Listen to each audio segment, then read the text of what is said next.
tus maravillas.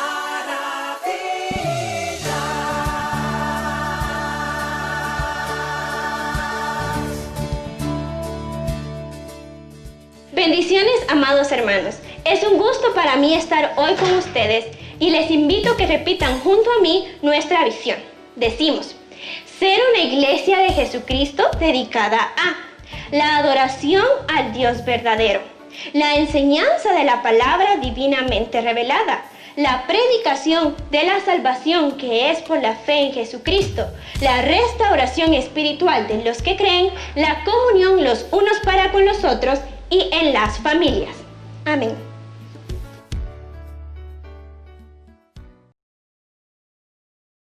Dios les bendiga. Un hermoso privilegio estar una vez más con ustedes acá por este medio, alabando y adorando al Señor, porque Él ha sido bueno, Él ha sido maravilloso y misericordioso. Hoy queremos tomar temas que ya no tienen relación con los que habíamos estado desarrollando, pero igual esperamos que al abrir la Escritura, su vida espiritual sea edificada, pero también sea desafiada a tener una conducta, una actitud, una vida diferente o mejor que la que hemos estado llevando, especialmente en estos tiempos de pandemia. Y hoy quisiera desarrollar un tema que durante mucho tiempo ha causado escozor. Recientemente escuchaba a algunos profesionales en la palabra de Dios discutir respecto a la fe. ¿Qué era la fe? ¿Cómo nos servía la fe en estos tiempos difíciles?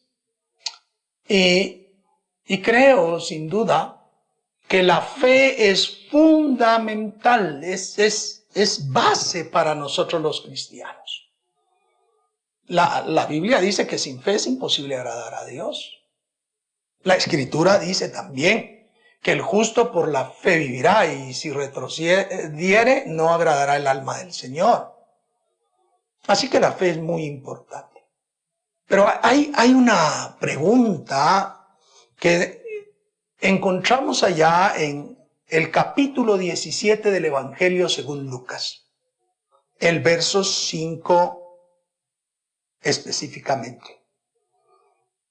Lucas 17:5 dice, dijeron los apóstoles al Señor, aumentanos la fe. Oh, Señor.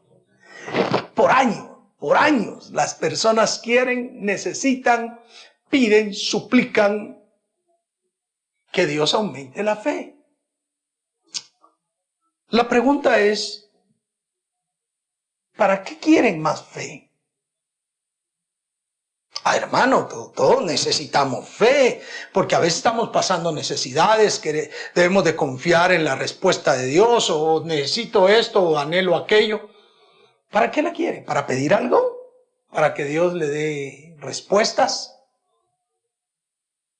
De suyo, la fe inicia como un obsequio divino. Por gracia sois salvos por medio de la fe, y esto no es de ustedes. Es un don de Dios. No por obras para que nadie se gloríe. Por ello es que hay muchas personas que quieren hacer porque sienten que a través de sus hechos, de lo que realizan, de esa manera están obrando en fe, pero no son las obras, la fe, ya dicho por el escritor de Hebreos, es la certeza de lo que se espera, la convicción de lo que no se ve. La fe es dar al hombre por el Señor.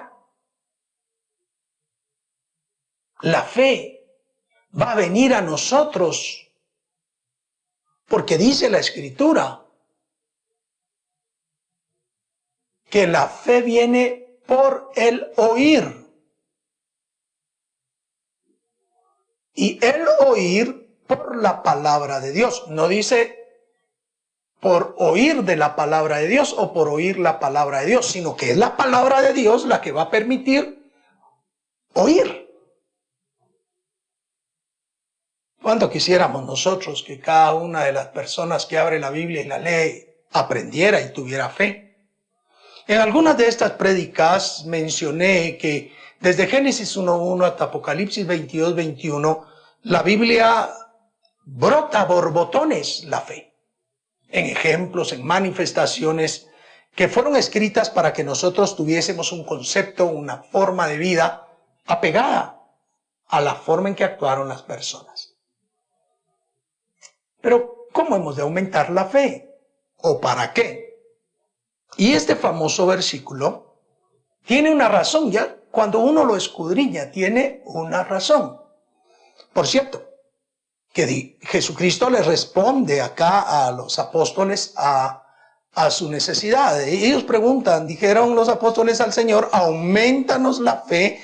Entonces, eso es el verso 6, el Señor dijo, si tuvierais fe como un grano de mostaza, podrías decirle a este sicómoro, desarráigate y plántate en el mar, y os obedecería.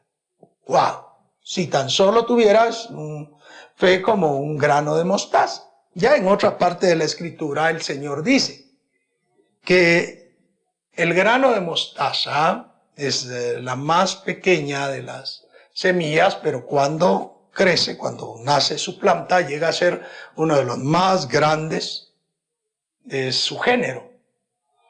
Eso quiere decir que ese grano de mostaza tiene una especie de fe, porque aunque es chiquito, aunque es pequeño, se desarrolla.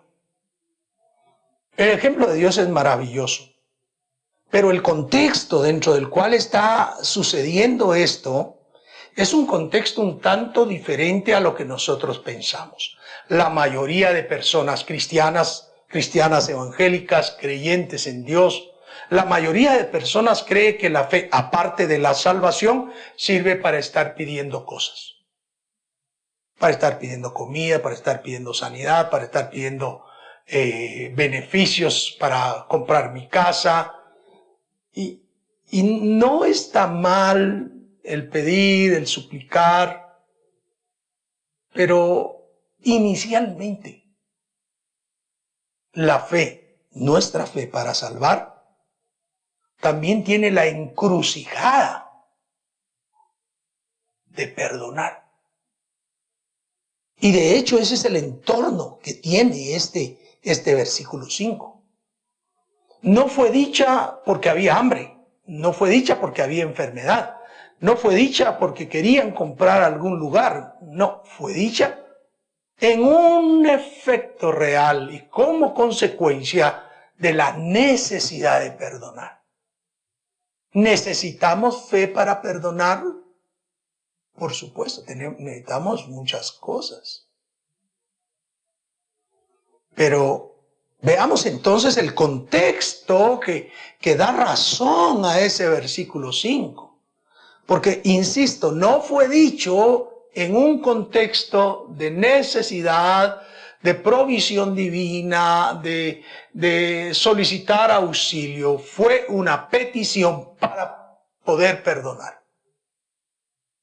Entonces noten ustedes en el mismo capítulo 17, el verso 1, y ahora hablaremos del verso 1 hacia el verso 4. Dice allí el verso 1,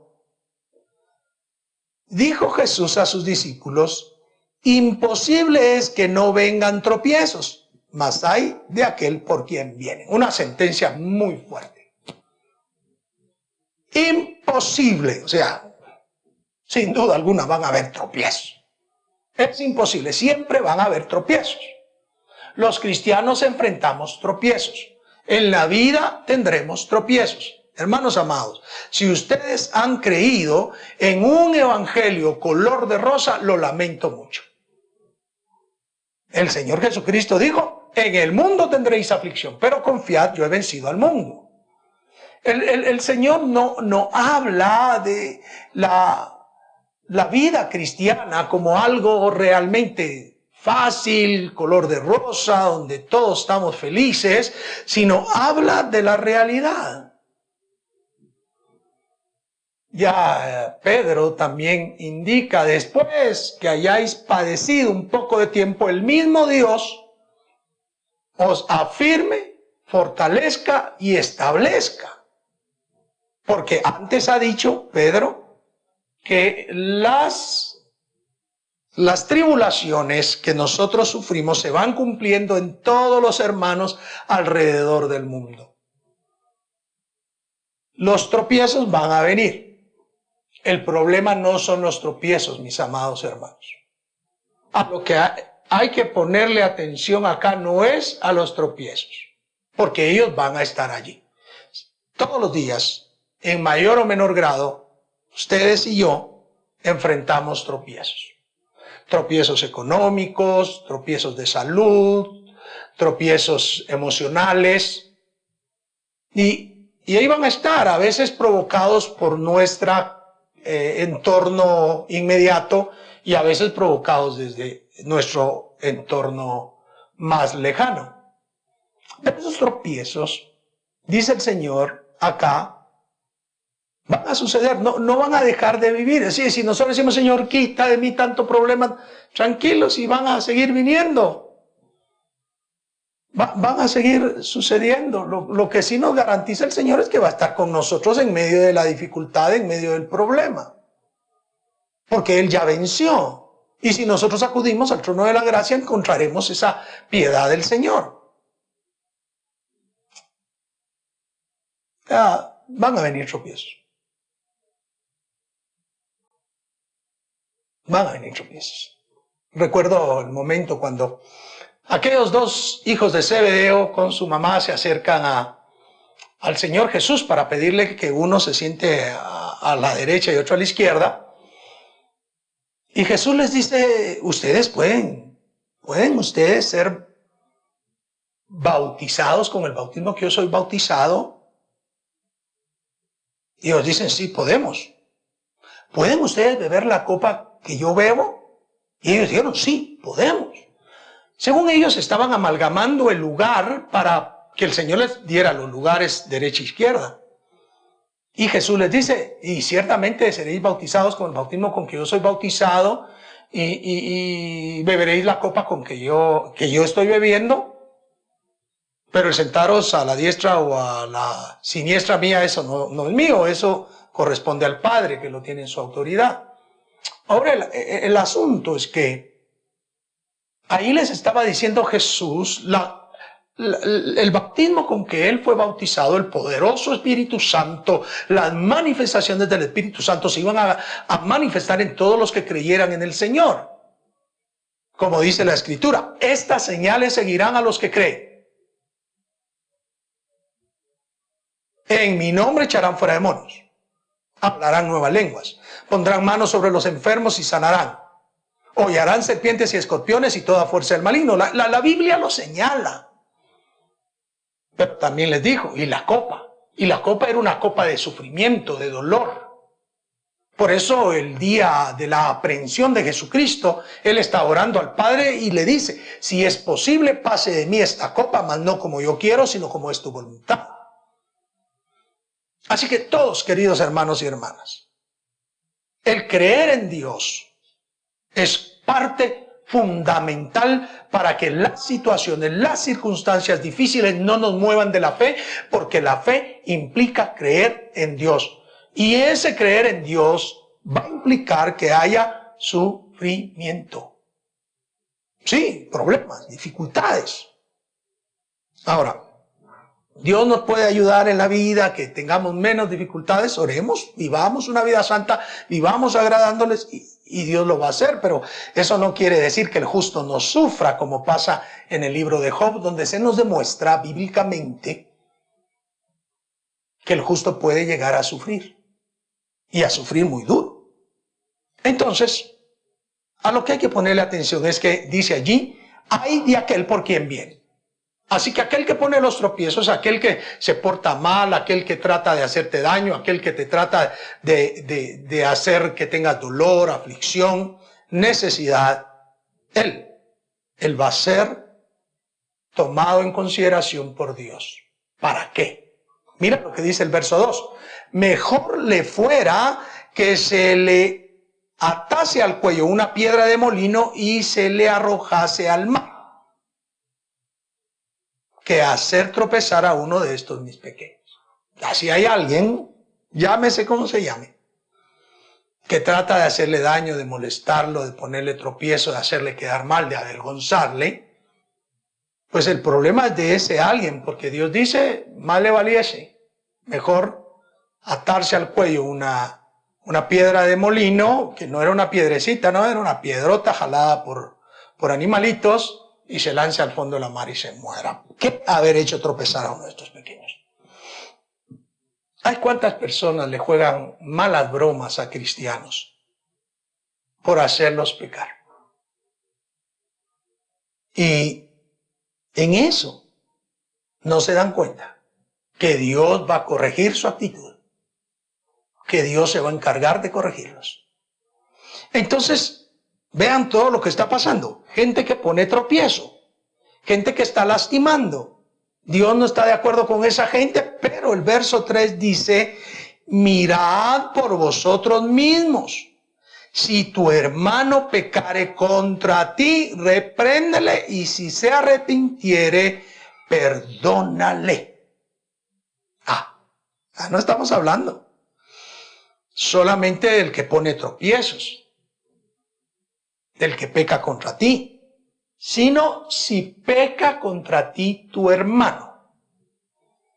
Siempre hay una discusión bastante seria al hacer el análisis acá, si al referirse a su hermano se está refiriendo a los miembros de su familia, a los que son sus parientes, o se está refiriendo a la comunidad de fe. Y yo digo que se aplica en este texto directamente a los que son de Israel, a toda su familia en Israel, pero a nosotros, por ser Israel espiritual, se nos aplica el versículo de manera directa también. Así que a todos los hermanos de la comunidad de fe en la que vivimos, en la que nosotros permanecemos, a la cual servimos, si tu hermano de esa comunidad pecare contra ti, repréndele. Y si se arrepiente, perdónale. Mire qué fuerte. Es muy fácil tener conflictos entre nosotros los hombres. Santiago dice que si hay un hombre que no ofenda a los otros, este es un varón justo, perfecto, completo. Perfecto, imagínense ustedes. Pero todos ofendemos por medio de nuestra boca. Entonces, ofendemos. Así pasa entre los esposos, ¿eh? La esposa dice algo, el esposo ofende, o el esposo dice algo y la esposa ofende muchas veces. Y a veces lo que hay son escaladas de pleito, de discusión, porque no estoy de acuerdo que me haya gritado, entonces yo le grito más. En lugar de decirle, momento, un hijo de Dios tiene un temperamento diferente. Tiene una actitud diferente. En lugar de confrontarlo con la palabra de Dios o confrontarla con la palabra de Dios y decirle, hey, tranquilo, tranquila. Dios demanda que seamos de paz, que seamos pacificadores, no pleitistas. Oh, fantástico, qué maravilloso, que actuáramos. A veces lo digo entre un dejo de broma. ¿Qué tal si a usted la regaña a su marido y lo primero que hace, mi amor, te sirvo tu cafecito, ven y sentate conmigo? O al hombre lo ofende a su mujer y le dice, mija, ¿no querés un poquito más de dinero para el gasto? Que suena así en broma. Pero la realidad es que nosotros debemos aprender a decir las cosas a las personas de una manera correcta, pero si es necesario, si están pecando contra ti, repréndele. Y si se arrepiente, perdónale. Y vea la condicionante. Si se arrepiente, perdónale. No es perdónale porque sí. Debe de existir un arrepentimiento. Te ofendió a alguien, te lastimó, pecó contra ti. Repréndele. No dice, fíjate bien. Si alguien pecó contra ti, no dice, espera que te venga a pedir perdón o exígele que te pida perdón. No. Dice, si alguien peca contra ti y es parte de la comunidad de fe, si es parte de tus hermanos, ve y llámale la atención severamente. Si se arrepiente, entonces perdónale. Este consejo es fuerte. Es fuerte porque muchas veces alguien se muestra arrepentido y nosotros no queremos perdonarle porque nos hirió muy profundamente. O a veces hay malos entendidos y por un mal entendido queremos ser tirantes, queremos ser orgullosos, arrogantes y no perdonamos, aunque la persona ya haya ido a ofrecer disculpas. Si tu hermano peca contra ti, repréndele y si se arrepiente, perdónale. Es la conducta, dice acá Lucas. Esto también tiene sentido allá en Mateo capítulo 18, versículos 6 y 7, donde también se nos narra la misma historia, aunque ahí está un poquito más abundante, mucho más clarificada, porque da la secuencia ahí en Mateo de qué se debe hacer, porque no basta con una reprensión y ya no se arrepintió, ya vámonos. No dice tú estando con él a solas, pues habla con él, llámale la atención. Si no te hiciere caso a ti, es decir, si no se arrepiente, ve y llama a dos, o para que en boca de dos o tres, o sea, llama a otro testigo o dos testigos y conste toda la situación. Si no les hace caso a estos testigos, es decir, si no se arrepiente, vayan a la iglesia, es decir, a las autoridades de la iglesia. Y si ellos al hablarle, esta persona se arrepiente, magnífico. Y si no les hace caso, entonces ténganle como gentil y publicano. Está también, por favor, en Marcos 9, 42. Ahí también se narra esta misma situación. El asunto, mis queridos hermanos, es que debemos perdonar. Es el entorno que está dando este versículo. El verso 4. Y si 7 veces al día pecare contra ti, y 7 veces al día volviere a ti diciendo me arrepiento, perdónale. 7 veces en el día. ¿Se imagina ustedes? Don Juan, quiero pedirle perdón porque me robé su gallina. Estoy arrepentido. Vaya, don Luis, no se preocupe, lo perdono, pero por favor no lo haga otra vez, que no es correcto, mire. Y la Biblia dice que hay que resarcir al agraviado, así que cuando me pagan, no, solo perdona, le dice.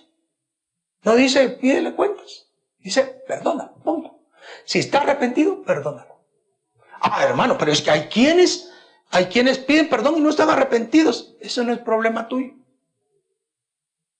Si alguien te dice me arrepiento y no lo hace genuinamente, el juez de todo es Dios. Él es el que conoce los corazones.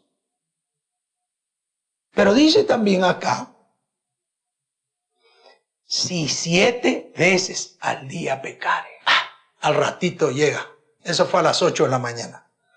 A las 10 de la mañana, fíjese don Juan, que venía yo en mi carro y que sale su perrito, lo atropellé y se murió. Oh, Dios mío, yo lo mato a esta gente. No. Que él muestra su arrepentimiento. Don Juan, perdóneme, yo no sé qué hacer, pero me siento adolorido por lo que ha pasado. Y la Biblia dice otra vez, perdónale.